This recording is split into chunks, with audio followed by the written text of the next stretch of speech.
Hai everyone, jumpa lagi di channel Ngulik Saham.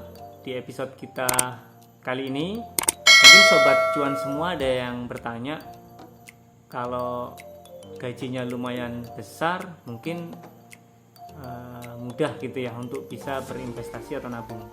Namun apabila upah yang kita terima UMR, apa bisa tetap investasi atau nabung?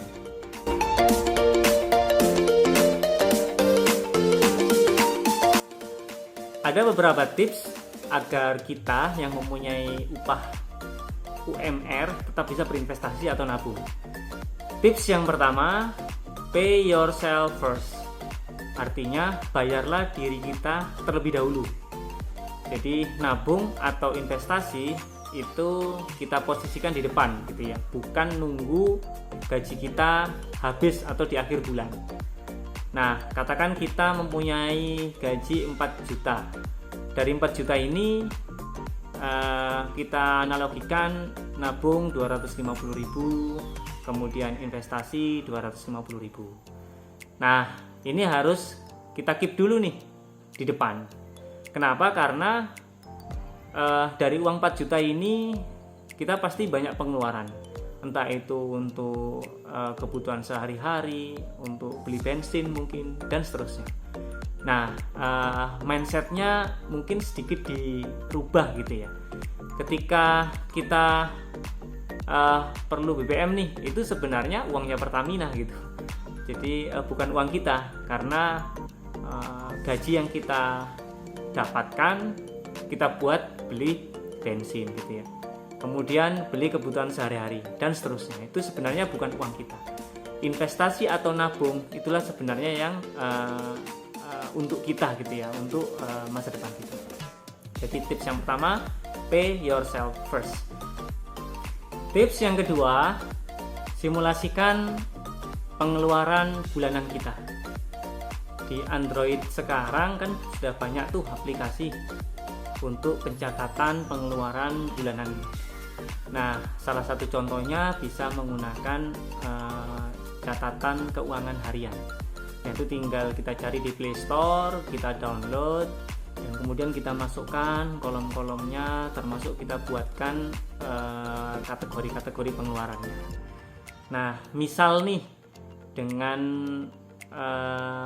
case gaji UMR tadi gitu ya, dengan 4 juta tadi, kita buatkan kolom investasi 250.000, nabung 250. Nah, kemudian kolom untuk kebutuhan makan dalam satu bulan, let's say 900.000. Nah, ini di 900.000 ini pengalaman sudah lebih dari cukup ya.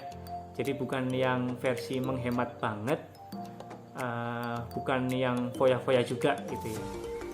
Artinya kebutuhan nutrisi, kemudian vitamin dan seterusnya itu sudah ada di dalamnya. 900.000 untuk makan. Kemudian lanjut untuk belanja bulanan. Nah, belanja bulanan ini mungkin kebutuhan sabun mandi, sabun cuci, pasta gigi dan seterusnya, itu kita anggarkan 500.000.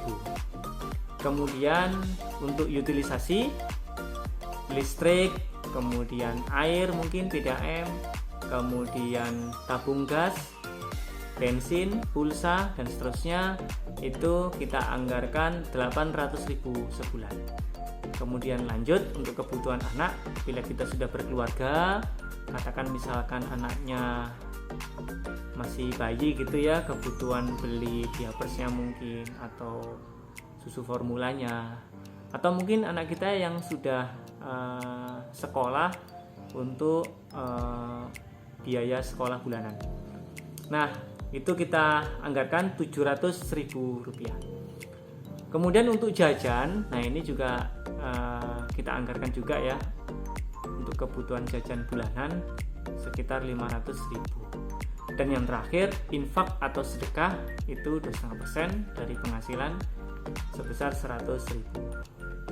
Nah, ketika sudah disimulasikan, itu sekalinya bisa loh, dengan gaji UMR tadi itu kita masih bisa menyisihkan buat menabung dan juga investasi sebesar 500.000. Nah, ini juga tidak saklek ya perhitungan tadi, hanya contoh.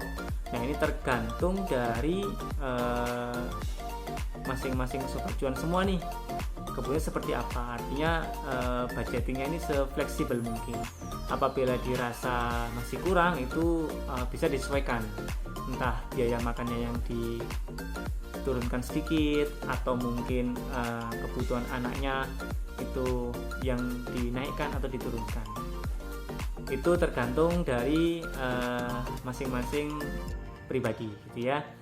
Nah, kemudian tips yang ketiga, setelah dicatat, di-record pengeluarannya, itu usahakan akun rekening itu dipisah antara pengeluaran bulanan dan juga untuk menabung atau investasi.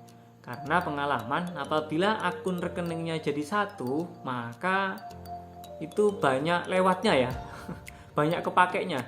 Yang semula mungkin di awal bulan, oke, ini untuk alokasi nabung nih 500.000 misalkan, nah itu pasti kepake, entah kenapa. Mungkin yang namanya uang ini ada kakinya kali ya, jadi dia bisa berjalan, berlari gitu. Jadi usahakan akunnya terpisah. Jadi dari akun yang terpisah tadi itu relatif aman ya. Mungkin agak sulit lah untuk bisa kita pakai gitu, anggaran menabung dan juga investasi tadi. Nah, usahakan juga akun untuk investasi atau nabung tidak ada mobile bankingnya ya, karena dengan mobile banking ini khawatirnya mudah untuk dipakai, entah itu untuk buat belanja online dan seterusnya, tinggal klik ya cair gitu. Nah, terlebih lagi kalaupun misalkan ATM-nya pun juga nggak ada ya, entah digunting, entah diapain lah, entah memang pas ketika awal pembukaan itu tidak request ATM. Nah itu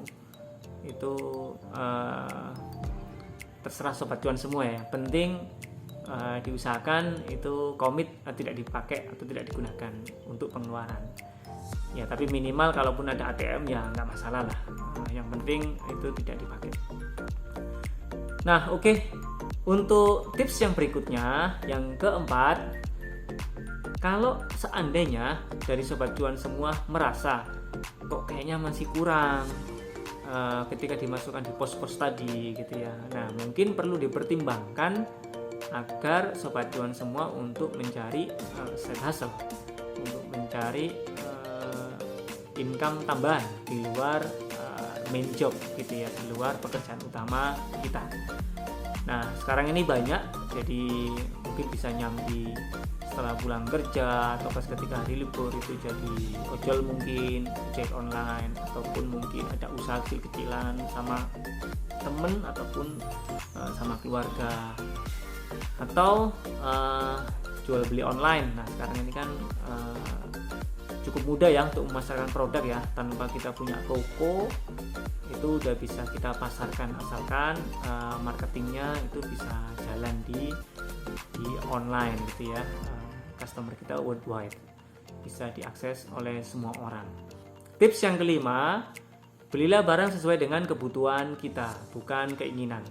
Bukan karena barang tersebut karena branded ataupun mungkin mengutamakan prestis gitu ya.